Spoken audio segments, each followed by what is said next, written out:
And if you go through that 3-step questioning process, you'll get to the truth of what you truly want to pursue and stop yourselves from building a sandcastle which the waves of time will eventually wash away.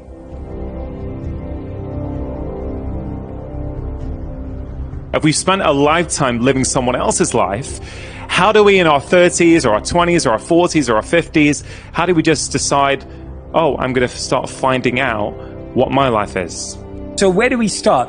One of my favorite ways to start is looking at what we value. And values are a very intangible word, and so there's a very easy way to figure out what you value. There's 2 things you have to look at. You look at how you spend your money, the most painful thing you can possibly do. Go through your bank statement and look at where your money is being spent. That is what you value.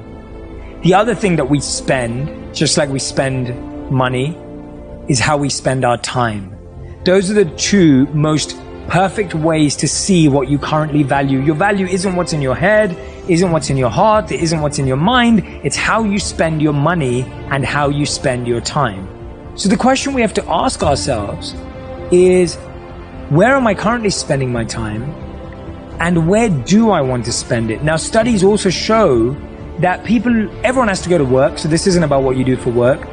People who had more meaningful, purposeful lives and were healthier, wealthier, and wise invested their time in education over entertainment. The smartest, the wealthiest, the most healthiest, the wisest people in the world were reading books, watching documentaries, taking courses, listening to podcasts, learning to better themselves. And so that's the first place to start. The second place, when we look at that value audit, is I want you to write down 3 things that you're currently pursuing in life. It might be a promotion, it might be a new home, whatever it is that you are currently pursuing. And then I want you to ask this question: is that your desire and your dream, or is it coming from something outside of you? Is it coming from a pressure of a family member? Is it coming from an expectation because your friend just bought something? Where is that desire truly coming from? And the third and final question you want to ask yourself is, do I still want to pursue that? Or do I want to change how I pursue it? Or do I not want to pursue it at all? And if you go through that 3-step questioning process, you'll get to the truth of what you truly want to pursue and stop yourselves from building a sandcastle which the waves of time will eventually wash away. And this is where you'll find, you'll hear a friend or someone you know say, oh, I really value loyalty and I really don't like gossip. And then you find out that that person was gossiping about you. And how does that feel? It completely feels like someone's broken your trust. And so often the way we see ourselves or want to see ourselves is amplified compared to how we actually behave. So we'll spot something, and there's a beautiful story that I share in the book, and there's lots of these across the book.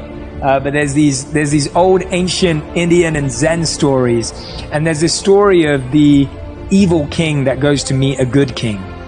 So the evil king goes to the castle, the quarters of the good king, and the good king, being a good king, invites the evil king inside for some dinner. They sit down, the servers bring out the plates are placed in front of the evil king and the good king, and they're just about to eat. And just about as they're about to eat, the evil king switches the plates. And the good king goes, what's going on? Like, is that some ceremony in your time? Like, look, why are we doing this? And the evil king goes, well, I don't know, you might have poisoned my food. You might be trying to kill me. You might have poisoned it. And the good king just bursts out laughing. He's just like, really? Like, come on, this, like, I've invited you over for dinner. Like, this is my team, like, whatever it is, like, let's start eating right now. And just about as he's about to eat, the evil king swaps it back again. And the good king goes, well, now what then? And he goes, well, I don't know, you might be double bluffing me. And that night, the evil king doesn't eat. The good king happily eats his plate.